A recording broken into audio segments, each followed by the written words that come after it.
Anacan azaqla, ürəyini dağla. Gələm Məhdi oğlum, məni bağışla. Şəhid oldu oğlum, görəm Məhdin toyun. Sil gözün yaşındaki vətən sağ olsun.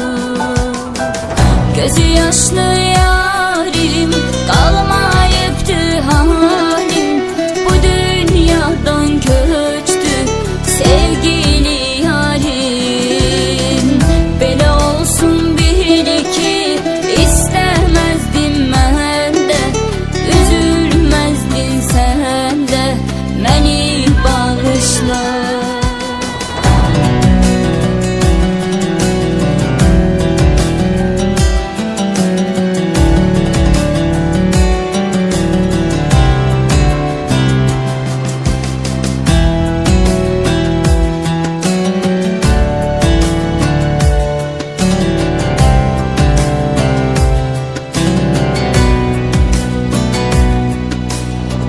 Ne olar sevgilim, sil gözün yaşını.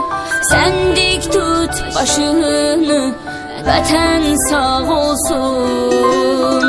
Bitəcək həsrətdə, sevgilim əlbəttə. Qovuşar cənnətdə, sevənlər bir gün. Məni səndən